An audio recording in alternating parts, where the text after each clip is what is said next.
প্রিয় দশম শ্রেণীর শিক্ষার্থীরা, তোমাদের সবাইকে স্বাগতম। আমি শরীফুল ইসলাম, তোমাদের বায়োলজি টিচার। ঈদের পরে এটি আমাদের প্রথম ক্লাস। ঈদের আগের চ্যাপ্টার 1 আমরা রিভিশন করেছিলাম। আজ আমরা চ্যাপ্টার 2 রিভিশন শুরু করব ইনশাল্লাহ। এই চ্যাপ্টারে আমরা cells and tissues of organisms এই পার্টটা নিয়ে আলোচনা করব। এই চ্যাপ্টারের যে টপিকসগুলো আছে, টপিকসগুলোর মধ্যে সবচেয়ে ইম্পর্টেন্ট টপিকসগুলো হচ্ছে অ্যানিম্যাল এবং প্ল্যান্ট টিস্যুর অর্গানিজমসগুলো পড়তে হবে। এরপরে প্ল্যান্ট টিস্যু এবং অ্যানিম্যাল টিস্যুর এর মধ্যে পার্থক্য শিখতে হবে। এরপর আমরা পড়ব the role of different types of cell in performing the functions of nerve, muscles, blood, skin and bones. এখানে আরও থাকবে আমাদের বডির বিভিন্ন সেল নিয়ে আলোচনা। এরপর থাকবে প্ল্যান্ট টিস্যু, অ্যানিম্যাল টিস্যু। দেন আমরা আলোচনা করব evolution of function of tissue on the basis of grouping the similar types of cell and performing the same action. এরপরে আমরা বিভিন্ন অর্গানিজমের সেল, টিস্যু, অর্গান এবং অর্গান সিস্টেম নিয়ে আলোচনা করব। বিভিন্ন টিস্যু সিস্টেমের ফাংশন নিয়ে আলোচনা করব। দেন আমরা আলোচনা করব importance of organ and organ system. এখান থেকে আমাদের শিখতে হবে মাইক্রোস্কোপের একটা ডায়াগ্রাম। এরপরে মাইক্রোস্কোপের ইউজেস শিখতে হবে এবং বিভিন্ন অর্গানের অ্যাক্টিভিটিসগুলো আমাদের জানতে হবে। এই হচ্ছে আমাদের এই চ্যাপ্টারের টোটাল টপিকস। তো আমরা শুরুতেই আমরা আসবো 2.1 লিভিং সেল। লিভিং সেল বলতে আমরা আসলে কি বুঝি? মেইনলি সেলের যে ডেফিনিশনগুলো আমরা দেই, এই সেলের ডেফিনেশনের মধ্যে একদম বেসিক কনসেপ্ট যেটা, সেটা হচ্ছে নিউক্লিয়াস ক্যারি করে কি না। যদি নিউক্লিয়াস ক্যারি করে সেটা লিভিং সেল, আর যদি নিউক্লিয়াস ক্যারি না করে সেটা non living sell, dead body. যে নিউক্লিয়াস ক্যারি করে সে নিউক্লিয়াসের নেচার ভিন্ন হতে পারে সে নিউক্লিয়াসটা ওয়েল সারাউন্ডেড না, ওয়েল ডেভেলপড না, অ্যারেঞ্জ না, তারপরে সেটা লিভিং সেল হতে পারে। সেক্ষেত্রে সেটা প্রোক্যারিওটিক সেল হবে। আর যদি আমরা ডেফিনিশন এটা পাই যে একটা সেল, সেই সেলের নিউক্লিয়াস সারাউন্ডেড ডেভেলপড করা আছে এবং এটা ওয়েল অ্যারেঞ্জড একটা নিউক্লিয়াস, সেক্ষেত্রে আমরা তাকে ইউক্যারিওটিক সেল বলি। কিন্তু প্রোক্যারিওটিক এবং ইউক্যারিওটিক দুটো সেলই লিভিং সেল, বাট যেখানে নিউক্লিয়াস প্রেজেন্সই থাকবে না, সে সেলকে আমরা নন লিভিং বা ডেড বডি বলবো। এখানে আমাদের টেক্সটে লিভিং সেল সম্পর্কে যেটা বলেছে, some scientist describe a living cell as the unit of structure and biological function of an organisms. In 1969, Loy and Shukobes described a cell surrounded by a selectively permeable membrane as the unit of living activity, which can exactly duplicate itself without any different living medium. This called is living cell. আমাদের পরের যে অপশনটা সেটা হচ্ছে types of a cell. All living cells are not the same.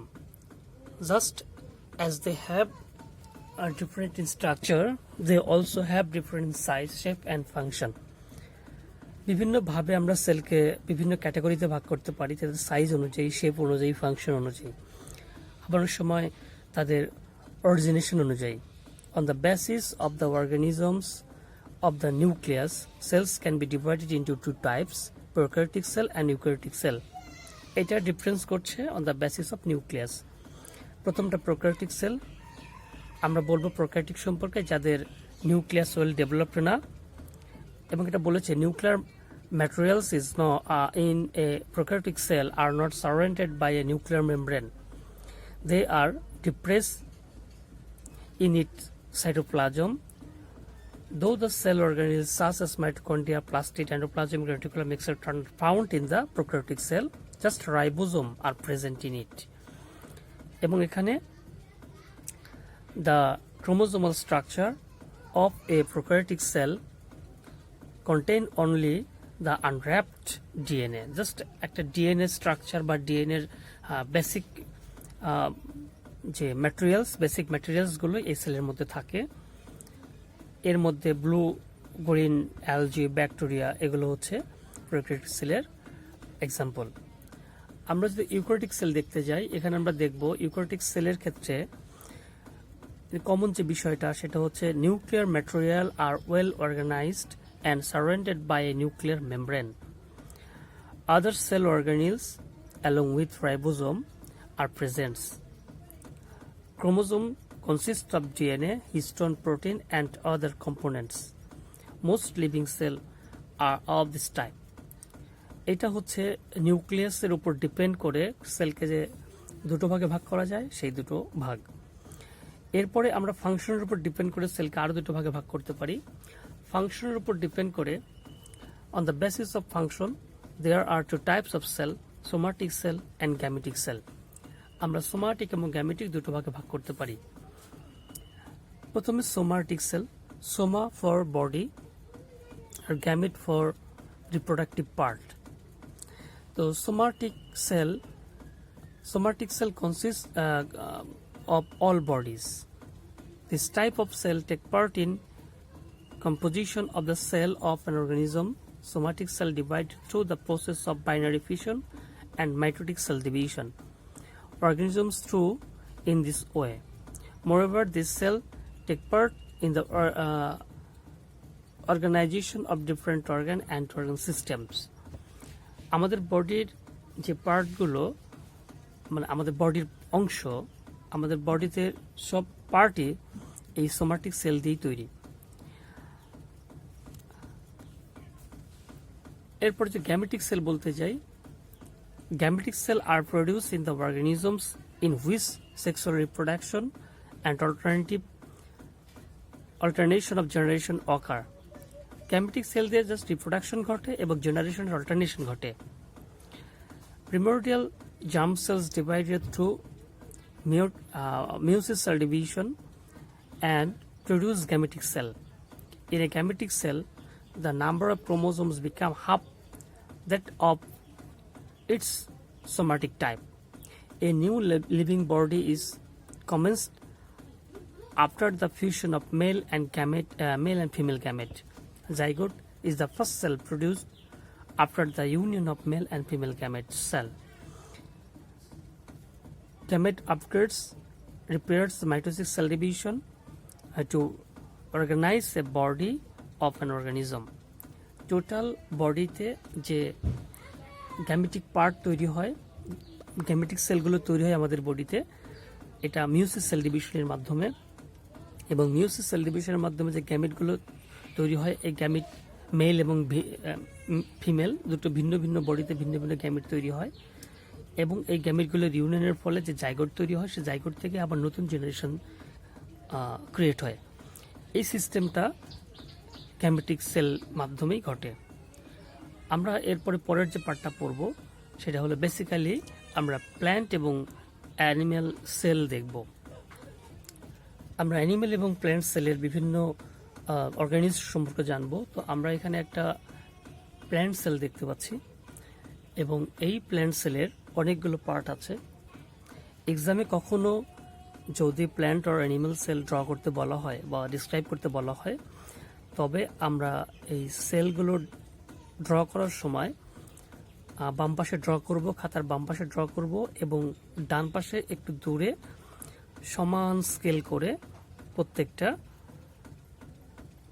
অর্গানিলসের আমরা নাম লিখব। লেবেলিংটা এভাবে করব সমান করে, এবং লেবেলিংটা করব। এখানে লেবেলিংয়ের জন্য যে আমরা এই রোগুলো টানবো, এগুলো একটার সাথে আরেকটা যেন র্যাপিং না হয়ে যায়, প্রত্যেকটা যেন সেপারেট থাকে, আলাদা আলাদা থাকে। এবং ডান পাশে এখানে যদিও সেল ভ্যাকিউল এবং সেল ওয়াল দুটো দিয়েছে, কিন্তু আমরা কখনোই এই ভ্যাকিউলগুলো এই লেবেলিংগুলো ডান পাশে করব না, যদি প্রয়োজন হয় মাঝে একটু কাছাকাছি লিখব এবং সবই এক পাশে, অর্থাৎ সবই আমরা ডান পাশে নিয়ে আসবো, বাম পাশে কিছু রাখবো না। যেমন এখানে প্ল্যান্ট সেলের ক্ষেত্রে বাম পাশে কোনো লেবেলিং করা হয়নি, পুরোটাই ডান পাশে করা হয়েছে। কিন্তু এখানে একটা মিসিং আছে, সেটা হচ্ছে এইখানে লেবেলিংগুলো করা হয়েছে মনে হচ্ছে বেঁকে গেছে। এই যে বেঁকে যায় এরকম কিছু করা যাবে না, এটা একদম স্ট্রেট সোজা করতে হবে। প্রয়োজনে স্কেল ধরে পেন্সিলের হালকা দাগ দিয়ে এটা স্ট্রেট করতে হবে, এটা এরকম আঁকাবাঁকা করা যাবে না। এখানে আমরা অনেকগুলো লেবেলিং দেখছি। প্ল্যান্ট সেলের বেসিক ডিফারেন্স অ্যানিম্যাল সেল থেকে, সেটা হচ্ছে প্ল্যান্ট সেলে প্লাস্টিড আছে, অ্যানিম্যাল সেলে প্লাস্টিড নাই। প্ল্যান্ট সেলে সেল ওয়াল আছে, অ্যানিম্যাল সেলে সেল ওয়াল নাই। সেল ওয়ালটা এটা হবে না, সেল ওয়ালটা অ্যাকচুয়ালি এখানে লেবেলিং হবে। অ্যানিম্যাল সেলে কোনো বড় ধরনের সেল ভ্যাকিউল নাই, প্ল্যান্ট সেলে অনেক বড় সেল ভ্যাকিউল থাকে এবং এই সেল ভ্যাকিউলের কারণে প্ল্যান্ট সেলের ভিতরে যে নিউক্লিয়াস একপাশে সরানো অবস্থায় থাকে। তো এখানে আর যে জিনিসগুলো থাকে, প্লাজমা মেমব্রেন থাকে, সাইটোপ্লাজমিক ম্যাট্রিক্স থাকে, এন্ডোপ্লাজমিক রেটিকুলাম রাফ থাকে, স্মুথ থাকে। এরপরে থাকে নিউক্লিয়াস এবং নিউক্লিয়াসের মধ্যে nucleopore, nucleolus, nuclear membrane, chromatin fibre, nucleoplasm, এগুলো সব মিলিয়ে নিউক্লিয়াস থাকে। দেন সেল টু সেল কিছু গ্যাপ থাকে, ইন্টারসেলুলার স্পেস থাকে, গোলগি বডি থাকে, মাইটোকন্ড্রিয়া থাকে, ক্লোরোপ্লাস্ট থাকে এবং লাইসোসোম থাকে। এটা সবগুলো হচ্ছে প্ল্যান্ট সেলের অর্গানিলস। তো এখানে বেসিক্যালি যে ডিফারেন্স বা বাড়তি জিনিস সেটা হচ্ছে ক্লোরোপ্লাস্ট। এই ক্লোরোপ্লাস্টটা এখানে বাড়তি আছে, সেল ওয়ালটা বাড়তি আছে এবং সেল ভ্যাকিউলটা বাড়তি আছে। এটা ছাড়া সব অর্গানিলসই অ্যানিম্যাল সেলে পাওয়া যায়। অ্যানিম্যাল সেলেও একটু ভিন্ন কিছু আছে, যেমন প্রথমে মাইক্রোভিল্লি। এই মাইক্রোভিল্লিটা বাড়তি এখানকার। Endoplasmic reticulum, mitochondria, Golgi body, centrosome, nucleus, endoplasmic reticulum rough, lysosome এবং ভ্যাকিউল। এই ভ্যাকিউলটি হচ্ছে সেল ভ্যাকিউল, যে সেল ভ্যাকিউলটা এখানে ছোট, এখানে অনেক বড়। তো এটা হচ্ছে বেসিক্যালি আমাদের সেল, অ্যানিম্যাল সেল এবং প্ল্যান্ট সেলের ফিগার, এবং এটা পরীক্ষায় থাকলে আমাদের সুস্পষ্ট করে ড্র করতে হবে এবং ডিসক্রাইব করতে হবে। এরপরে আমরা একটু ডিটেলস পড়বো প্রত্যেকটা সেল অর্গানিলস নিয়ে। তার মধ্যে প্রথমে যেটা আসছে সেটা হচ্ছে সেল ওয়াল। আমরা আগেই বলেছি সেল ওয়ালটা হচ্ছে অ্যানিম্যাল সেলের, প্ল্যান্ট সেলের বেসিক একটা ক্যারেক্টার এবং এটার কয়েকটা লেয়ার করা আছে, কয়েকটা লেয়ারে ভাগ করা আছে। এইখানে দেখা যাচ্ছে যে একটা সেল ওয়ালের কয়েকটা লেয়ার আছে এবং লেয়ারের এখানে এখানে চিহ্নিত করা আছে যে এই সামনের পুরোটা হচ্ছে একটা লেয়ার, একে সেকেন্ডারি লেয়ার বলে। মাঝের যে কালো একটা অংশ একে প্রাইমারি ওয়াল বলে বা প্রাইমারি লেয়ার বলে, এবং এরপরে সাদা যে অংশ তাকে ল্যামেলাম বলে বা মিড ল্যামেলাম বলে। তো এখানে ট্রান্সভার্স সেকশনে আরেকটু সুস্পষ্ট করা আছে। এখানে বাইরে একটা সেলের, এটা যদি একটা সেলের ভিতরের পার্ট হয়, সাইটোপ্লাজমিক পার্ট হয়, যেটা সাইটোপ্লাজমের অংশ, তাহলে সেলের বাইরে এই কালো থেকে শুরু করে এই সবুজ পর্যন্ত এই পুরোটা হচ্ছে সেকেন্ডারি ওয়াল বা সেকেন্ডারি লেয়ার। এরপরে এখানকার সবুজ এবং কালো এই অংশটা এটা প্রাইমারি লেয়ার, এবং পরেরটা হচ্ছে একদম বাইরে যে সাদা অংশটা, এটাকে বলা হয় দুই সেলের মিডল ল্যামেলাম বা শুধু মিডল ল্যামেলাম। তো আমরা প্রথমেই দেখব সেল ওয়াল সম্পর্কে আমাদের টেক্সটে কি ধরনের বক্তব্য বলা আছে। Cell wall is a unique feature of a plant cell. It is composed of inert materials. Important line. It is composed of inert materials. The chemical composition of cell cell wall is a complex, সেটা কি cellulose, hemicellulose, lignin, pectin, suberin are the chemical components of a plants cell wall. এরপরে বলছে a bacterial cell wall is composed of protein, lipid and polysaccharide. এটা হচ্ছে ব্যাকটেরিয়ার cell wall. ব্যাকটেরিয়ার cell wall composed of protein, lipid and polysaccharide. Then fungal cell wall, সেটা হচ্ছে chitin, important line. Fungus যেটা, সেটার সেল ওয়াল শুধুমাত্র chitin দিয়ে তৈরি। The primary cell wall is single layer. Primary cell wall is single layer, শুধু একটা লেয়ার। আর secondary cell wall is gradually develop through the completion of different chemical substance secreted from protoplasm of the middle lamella. At the time of the development of the secondary cell wall, cavities are formed called pits.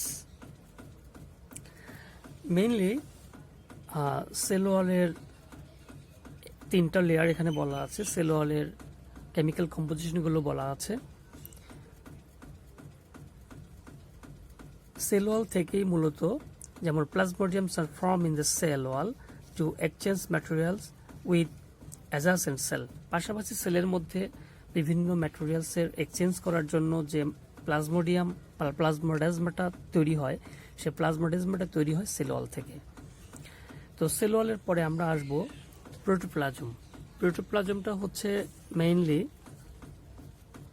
Cell wall তো dead part, nucleus carry করে না। যে protoplasm এটা হচ্ছে living part, এবং এই living পার্টটা actually nucleus carry করে এবং এটা alive. The transcellular semifluid viscous substance that constitute of interior materials of living cell is called protoplasm. Everything surrounded by a cell wall is protoplasm. Even plasmoplasm is a part of it. Protoplasm also contain cytoplasmic organisms and nucleus. The protoplasm হচ্ছে সজীব পুরোটা অংশই, cell wall বাদ দিয়ে ভিতরে যা আছে সবই protoplasm.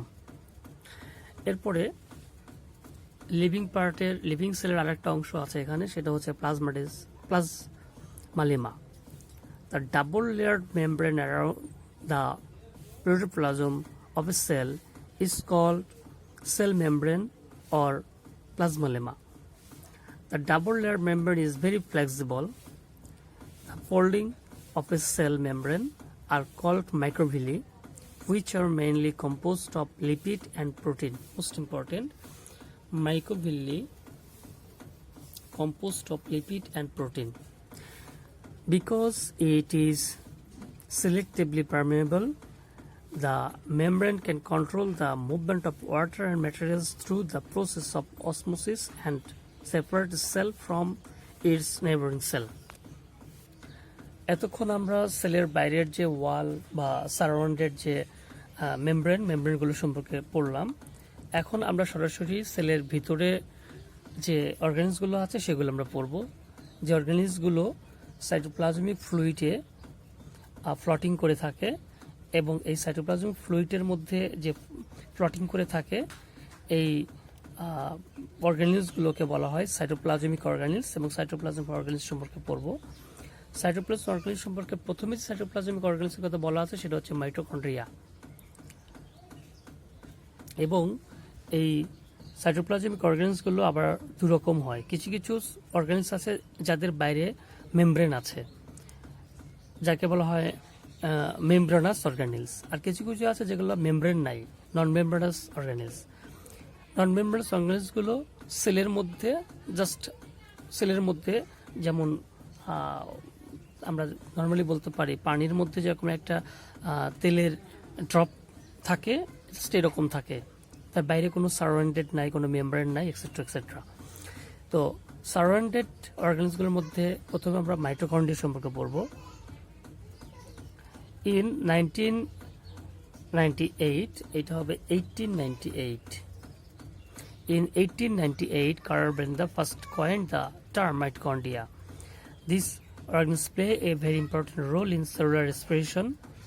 It is surrounded by a double layer membrane which is composed of phospholipid and protein. তো আমরা এখানে মাইটোকন্ড্রিয়ার সম্পর্কে যদি ড্র করতে বলে তাহলে আমরা যে টিক দিলাম এই ফিগারটা ড্র করব এবং এই ফিগারটা ড্র করার পরে এই ফিগারের আমরা এখানে ডিটেলস পড়বো। তবে এখানে মেমব্রেন বলেছে এরা, মেমব্রেন আমরা মেমব্রেন না বলবো, আমরা এখানে বলবো একটা হচ্ছে আউটার মেমব্রেন আর ভিতরটাকে দেখাবো, এটা বলবো ইনার মেমব্রেন। তাহলে মেমব্রেন হলো দুইটা, একটা হচ্ছে আউটার মেমব্রেন এবং আরেকটা হচ্ছে ইনার মেমব্রেন। এরপরে আমরা দেখব যে ভিতরে ইনার মেমব্রেনটা রাফলি ফোল্ডিং হয়ে গেছে, ফিঙ্গার লাইক ফোল্ডিং প্রজেকশন তৈরি হয়েছে। এই ফিঙ্গার লাইক ফোল্ডিংগুলোকে বলবো আমরা ক্রিস্টি। ক্রিস্টির ভিতরে যে লিকুইড থাকবে বা সেমিফ্লুইড লিকুইড থাকবে, এই সেমিফ্লুইড লিকুইড অথবা জেলি লাইক লিকুইডকে বলা হবে ম্যাট্রিক্স। এবং এই ম্যাট্রিক্সের ভিতরে ওয়ালের ইনার পার্টে কিছু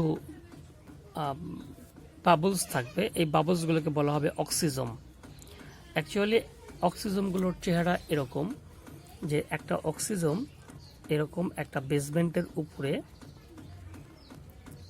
একটা কলার দিয়ে তার বডিটা থাকে। এখানে একটা তার অক্সিজমের মেইন পার্ট বডি, অক্সিজমের কলার বা স্টাইপ এবং নিচে হচ্ছে অক্সিজমের বেস। এটা হচ্ছে অক্সিজম। এই অক্সিজমটা এই ক্রিস্টির ইনার ওয়ালে ইনার পার্টে থাকে, কিন্তু আমরা যখন ড্র করতে যাব তখন শুধু আমরা এটাকে গ্র্যানুলস করে দিলেই চলবে। অক্সিজেন সম্পর্কে মাইটোকন্ড্রিয়া সম্পর্কে অনেক বলা আছে। এটা খুব ইম্পর্টেন্ট একটা অর্গানিজ, পড়তে হবে ডিটেলস, এবং এটা ড্র আসে সিতে, ডিতে এটা ডেসক্রিপশন আসে, এটা রোল আসে। যদি রোল প্লে করতে বলে তাহলে এই দ্বিতীয় অধ্যায় থেকে এখান থেকে পড়তে হবে এবং চ্যাপ্টার 4 থেকে সেখান থেকেও পড়তে হবে এবং দুটো মিলিয়ে দিতে হবে। আমরা একটু পড়ি। The inner membrane has infolding called cristae. These foldings are started with small round bodies known as oxysome. The oxysome contained enzyme. The space enclosed by the inner membrane is matrix. The main function of mitochondria is to help the organism in cellular respiration. You will learn that process respiration has 4 stages. Normally আমরা এটা chapter 4 এও পড়বো আবার। Number 1, glycolysis, acetyl-CoA, Krebs cycle, and ETS, electron transport system. The reaction of the first phase, glycolysis, do not occur in mitochondria. এখানে একটা missing আছে, এখানে হলো ফার্স্ট স্টেজ বলেছে, কিন্তু actually first stage and second stage. First stage কি? First stage glycolysis and second stage acetyl CoA formation. এই glycolysis এবং অ্যাসিটাইল-CoA ফর্মেশন এই দুটো প্রক্রিয়াই ঘটে মেইনলি সাইটোপ্লাজমের মধ্যে, মাইটোকন্ড্রিয়ায় ঘটে না। Third stage important stage, but the reaction of second and most important stage, সেকেন্ডটা বলা যাবে না, বলতে হবে most important stage, Krebs cycle, are performed in mitochondria as all the necessary enzymes are present. Maximum energy is produced in Krebs cycle. This is why the mitochondria is called the powerhouse of a cell. এই কোশ্চেনটা আমরা মাঝে মাঝে দিয়ে থাকি যে why mitochondria is called the powerhouse of a cell, অথবা what is the powerhouse of a cell। এইভাবে কোশ্চেনটা চলে আসে, 1 মার্ক বা 2 মার্কের জন্য শিখতে হবে। এরপরে আমরা মাইটোকন্ড্রিয়া সম্পর্কে এখানে বেশ আরও কিছু আলোচনা আছে, এটা আমাদের জানতে হবে। এবং পরের যার একটা অর্গানিজ আছে, সেই অর্গানিজের নাম হচ্ছে প্লাস্টিড। এটা হচ্ছে প্ল্যান্ট সেলের বেসিক একটা ক্যারেক্টার। প্লাস্টিড সম্পর্কে আমরা জানবো, এটাও ডিটেলস, বিকজ এক্সামে এটাও চলে আসে ডিটেলসলি, সি এবং ডিতে চলে আসে। প্লাস্টিডের যদি আমরা ড্র করতে চাই, ফিগার ড্র করতে চাইলে এই যে পরেরটা আমরা যেটা আমি টিক দিলাম এইটা আমরা ড্র করব। এবং এখানেও matrix, outer part, inner part, stroma, lamellum, granum, disc, thylakoid যাকে বলে, এবং গ্রানাম, ল্যামেলাম। এখানে আউটার লেয়ার, ইনার লেয়ার, এখানেও দুটো লেয়ার আছে মাইটোকন্ড্রিয়ার মতো, বাট এখানে দুটো লেয়ারই হচ্ছে স্মুথ, এবং ভিতরে কিছু প্লেটের মতো থাইলাকয়েড আছে। থাইলাকয়েড বা একে বলা হবে গ্রানাম ডিস্ক। এই গ্রানাম ডিস্কগুলো মেইনলি ক্লোরোপ্লাস্ট আর ক্লোরোফিল কন্টেইন করে। এই ক্লোরোফিলগুলো অ্যাকচুয়ালি ফটোসিনথেসিসে খুব কাজ করে। প্লাস্টিডগুলো তাদের ফিচার এবং কালার অনুযায়ী আমরা প্লাস্টিডকে আমরা 3 ভাগে ভাগ করতে পারি। একটা হচ্ছে ক্লোরোপ্লাস্ট, 2 নম্বর ক্রোমোপ্লাস্ট এবং 3 নম্বর হচ্ছে leucoplast. Chloro for colourful, basically chloro just green in color. Green plastid are called chloroplast. They are found in the cell of leaves, young stem and other green part of cell of plant. The grana of a plastid captures solar energy and convert into chemical energy. With the help of enzyme in stoma, this solar energy helps produce simple carbohydrate from cellular water and carbon dioxide taken from air. This type of plastid looks green because it has chlorophyll. Our carotenoid are also present in it. তার মানে এখানে chlorophyll থাকে না, আর একটা pigment আমরা পেলাম, তার মানে ক্যারোটিনয়েডটা এখানেও থাকে। আমরা এরপরে যে পার্টটা পড়বো সেই পার্টটা হচ্ছে ক্রোমোপ্লাস্ট। ক্রোমো ফর কালারফুল, বাট এই কালারফুলটা এক্সেপ্ট গ্রিন ইন কালার। এখানে গ্রিন কালার থাকবে না, কিন্তু এখানে জ্যান্থোফিল থাকতে পারে, ক্যারোটিন থাকতে পারে, তারপরে ফাইকোসিরিথ্রিন থাকতে পারে, ফাইকোসায়ানিন থাকতে পারে, এই জিনিসগুলো থাকবে।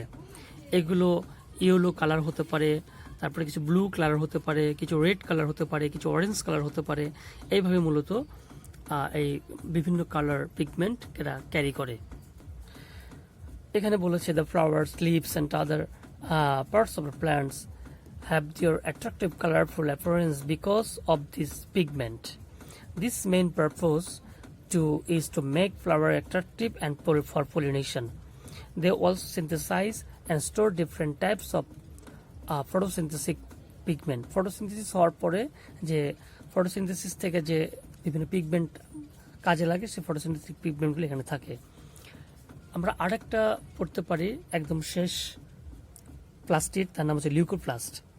লিউকো বলতে বোঝায় হোয়াইট, কিন্তু পরবর্তীতে আমরা জানলাম যে লিউকো মানে হচ্ছে কালারলেস।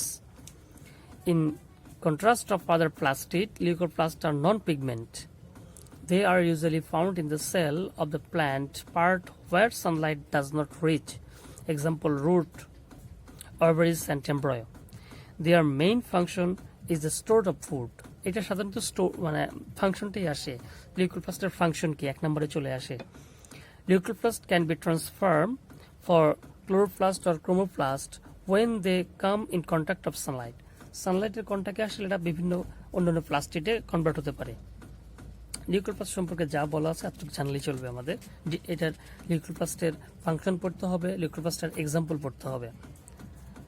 ফাংশন এবং এক্সাম্পল এটাই মেইনলি আসে। তো আমরা আজকের এই রিভিশন ক্লাসে চ্যাপ্টার 2 থেকে আমরা জানলাম লিভিং সেল সম্পর্কে জেনেছি, লিভিং সেলের টাইপ সম্পর্কে জেনেছি, এবং সেখানে আমরা অ্যানিম্যাল এবং প্ল্যান্ট সেলের মেইন অর্গানিজম সম্পর্কে জানার চেষ্টা করেছি, ফিগার পড়েছি অ্যানিম্যাল সেল এবং প্ল্যান্ট সেলের। এরপরে আমরা এখানে সেল ওয়াল পড়েছি, সেল ওয়ালের পরে প্লাজমা লেমার পড়েছি। বিভিন্ন সাইটোপ্লাজমিক অর্গানিজম সম্পর্কে বলতে গিয়ে প্রথমে আমরা মেমব্রেন বর্ন অর্গানিজমের মধ্যে মাইটোকন্ড্রিয়া পড়েছি, এবং আমরা শেষে প্লাস্টিড পড়লাম। তো আজকে এই পর্যন্তই আমরা পড়ব। নেক্সট দিন আমরা গলগি বডি থেকে শুরু করব। গলগি বডি থেকে শুরু করে আমরা চেষ্টা করব ক্লাসটাকে আর 2 বা 3টা ক্লাসের মধ্যে চ্যাপ্টারটা শেষ করে দেয়া। সে পর্যন্ত তোমরা সবাই ভালো থাকবে। সবাইকে অনেক ধন্যবাদ। আল্লাহ হাফেজ।